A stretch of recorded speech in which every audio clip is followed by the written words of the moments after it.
All right, so what we have, this is actually a pretty easy problem. I can't believe I didn't see it this way. So what we have is the 4 kilogram block, 5 meters off the ground, a 2 kilogram block attached over a pulley with a radius of 0.16 meters and a moment of inertia of 0.38 kilogram meters squared. This is a energy conservation problem. So what we have here is gravitational potential energy of the 4 kilogram box and no energy of the 2 kilogram box. So GPE of the 4 kilogram box is equal to, once you release this, this box moves,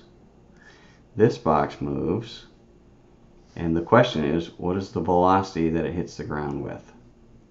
Well, what I was doing earlier was accounting for that and accounting for the rotation of the pulley, but I was not accounting for the energy of the change of this box, and that was the biggest mistake. So, gravitational potential energy of this is equal to, once that's released and it reaches almost to the ground, so we'll kind of do this whole maximum speed right before it hits, and this is going to be maximum speed right before it reaches its maximum height. So it's going to have both kinetic, and this will have no potential energy left, essentially, and this will have almost no kinetic energy left. However, it's going to go up to a maximum and just stop, just like this is going to maximum and stop. Okay, so we're going to have both in this one and both mostly kinetic in this one. Okay, so the GPE of this is equal to 1/2 mv squared of this box when it hits, plus 1/2 mv squared, and we'll call that m2 and m1, and plus m2gh. So this will have gravitational potential, and it'll have kinetic almost ready to stop, and this will have almost no gravitational potential and all kinetic. And the rotational kinetic energy of the pulleys, which is 1/2 I omega squared. Okay, so this energy right here is all that's in the system, and that's going to be equal to the change in energy kinetic, change in kinetic on the way up, potential on the way up, and the rotational kinetic energy of the pulley. So V equals R omega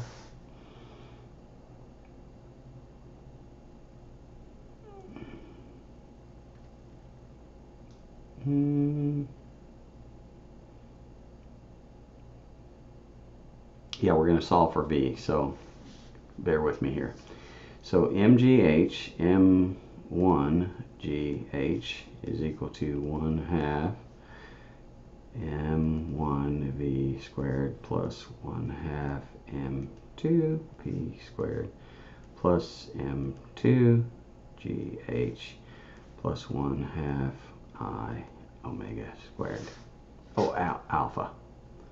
I alpha, because that's, no, that was right. I omega squared.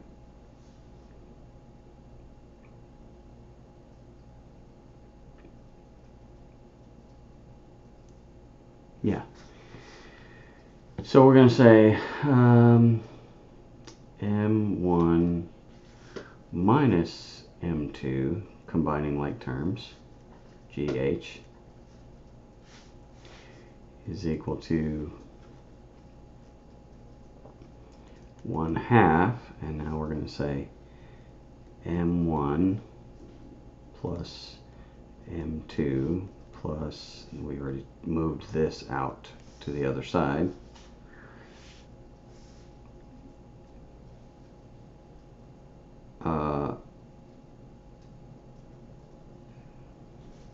and I is M R r squared. No, we have that number. We have that number. Plus I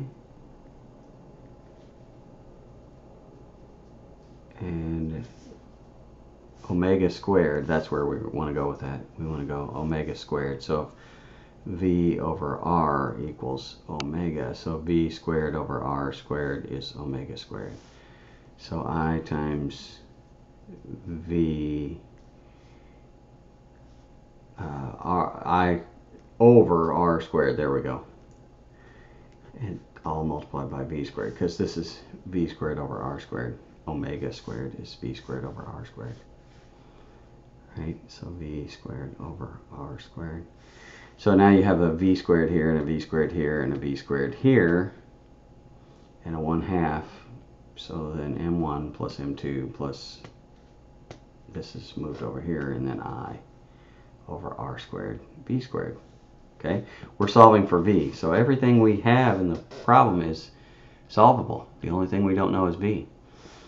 So m1 minus m2 is 4 minus 2 times 9.8 times 5.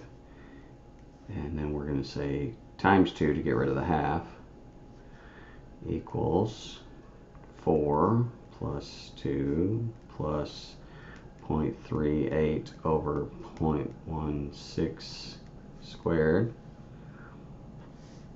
times v squared. So then if we plug numbers in here, we're going to get, let's see here, 4 minus 2 is 2, times 2 is 4, times 4.49, 4 times 49, 196 equals 6 plus 0.38 divided by 0.16 squared is 14.84 times v squared. So then 196 divided by 20.84, square root of all that will be v, which is equal to 196 divided by 20.84. Oh, shoot.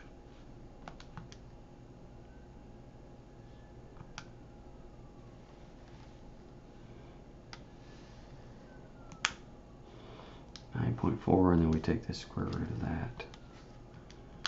It's 3.07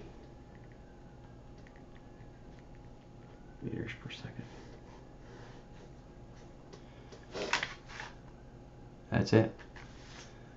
That's the whole problem right there. So it's just a conservation of energy problem.